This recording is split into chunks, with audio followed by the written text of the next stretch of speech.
Hey, I'm Matthew Msingati, the designer and developer. This is my YouTube channel, Coded Design, where I teach coding and user interface design. This is a series of videos where me and you, we are trying to think like YouTube engineers. Obviously, the structure has been different. I'm not delivering this content in form of these are the three things that you must do in order to think like a YouTube engineer, but I'm hoping to some sort of hook you in indirectly and get you in the discussion.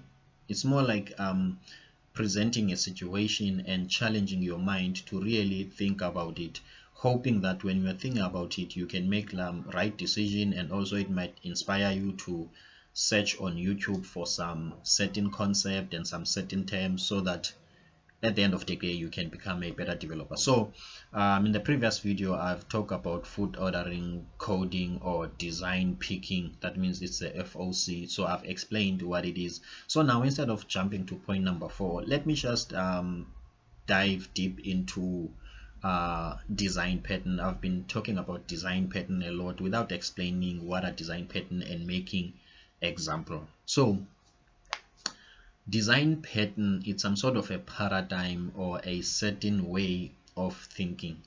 Design patterns originated in a book called A Gang of Four, the GOF. It's like hard-working designers. I don't want to say smart designers, smart developers, because it will feel like maybe design patterns are for, I'm not sure, smart people, of which that's not the case. So I can say a group of hard-working developers, they met together and they were discussing the concept of object-oriented programming, and they have seen some sort of reoccurring problems in creating object, instantiating object in the object oriented coding paradigm. And then they have noticed some common occurring problems, and they came up with a solution. So they had some sort of a task to identify the problem and also come up with a design pattern name and also a solution on how to solve that. Obviously, design pattern, they are object oriented specific, but they are not programming language specific.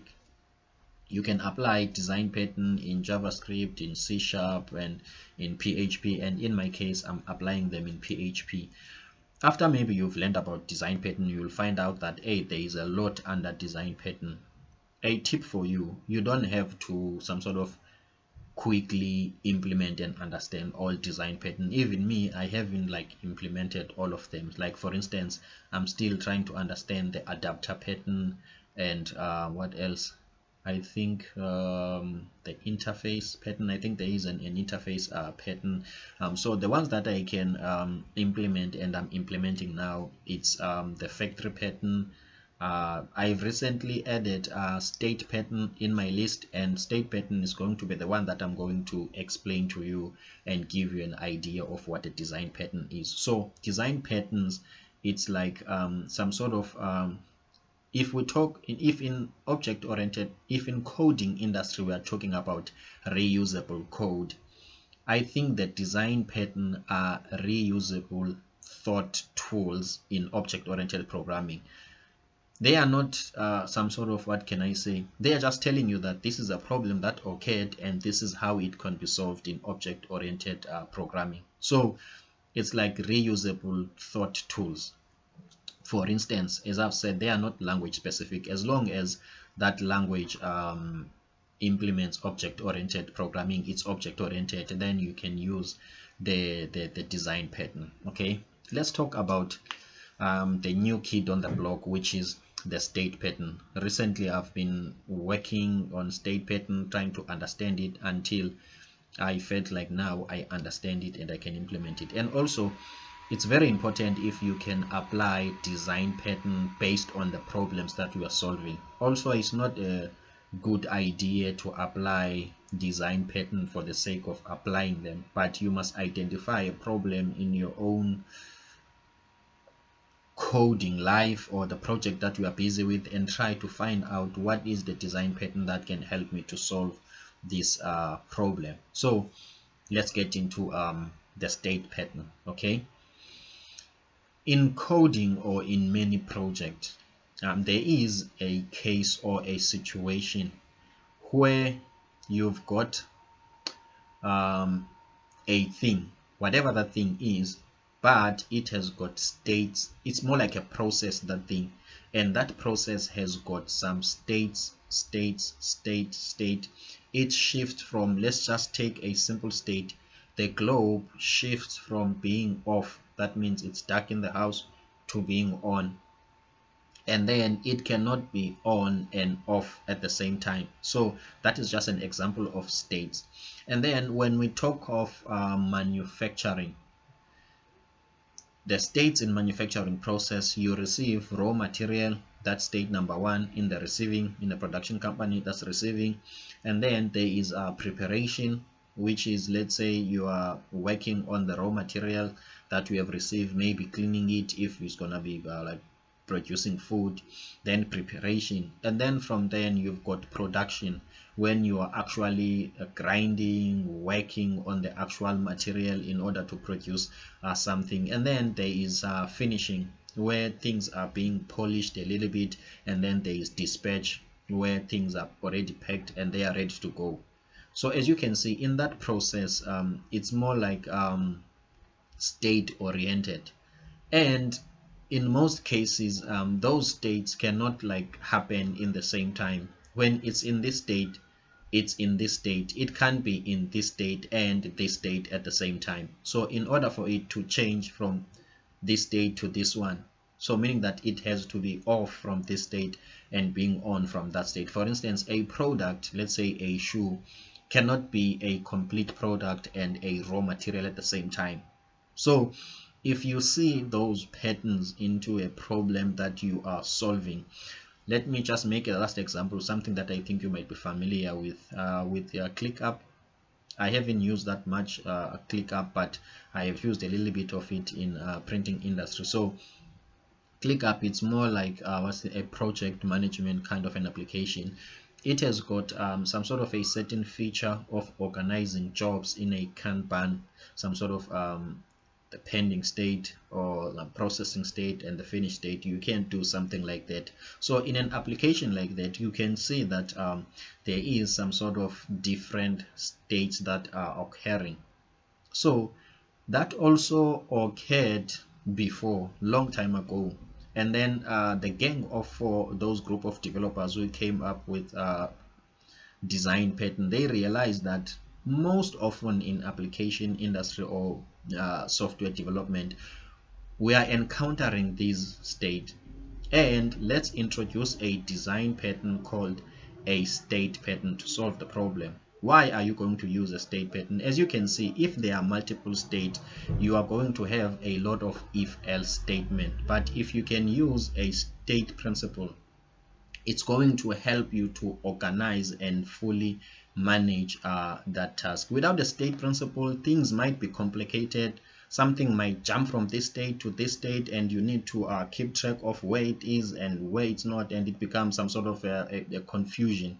However, using a state pattern, things are becoming better. So a state pattern is not a code, but it's a certain way of thinking around any problem that is more like, that behaves like a state machine. So this means that if you have identified that pattern into your application, for instance, in my case, I've identified that pattern when I was working on a courier application.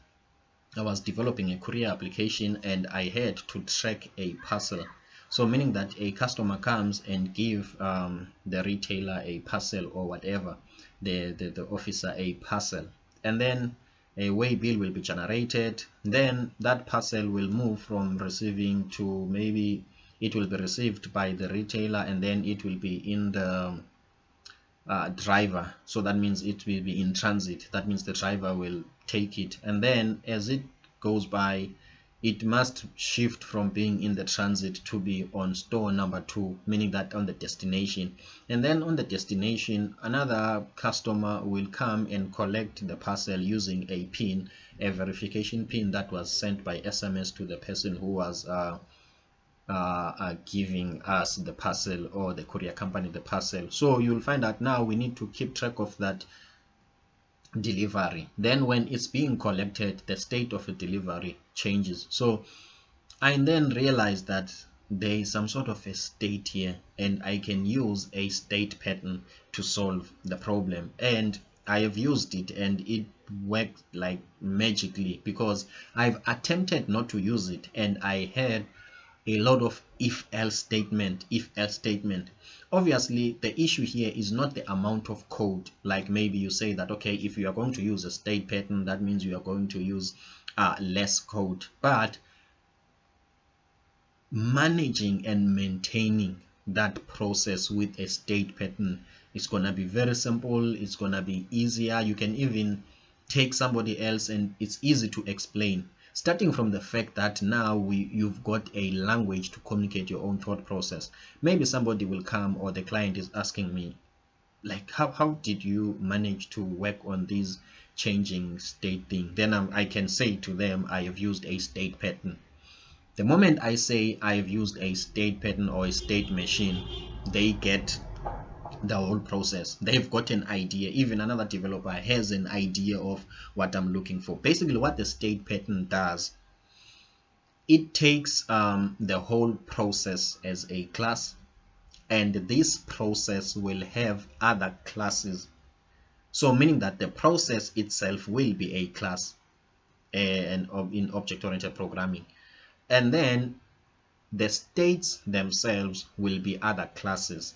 So meaning that, let's say if we are saying at parcel tracking will be a class, and there will be some states in between, meaning that waiting is a state, in transit it's another state. So the state machine will work very well in managing that, and also making sure that there is no confusion. If you are not using a state machine, there will be a lot of confusion, and like it's not easy for you to update and to maintain that code. But if it's been arranged in a state pattern, number one, it's easy to maintain. And also, surprisingly, or the most interesting part about it, it's easy also to extend to add another state. So basically that's the summary of a state pattern. I hope you have an idea of what are design patterns. Obviously design pattern are language independent. Like, it's not like maybe they are C# design pattern or JavaScript design pattern. They are language independent. And also design pattern has helped me into understanding other languages. Now when I'm learning a new language, let's say I want to be a master of C#, I'll just have to understand, is C# object oriented? Yes. And then how does C# approach object oriented programming? As soon as I get that, this is how it declares a class, this is a private method, and this is how it works on inheritance, then I can come with all the knowledge that I have gained on PHP and apply it in C#, and it will work marvelously. I'm Matthew Msingate, designer and developer. This is Coded Design, where I teach coding and user interface design. Thank you so much for clicking this video. See you on the next one. Don't forget to subscribe.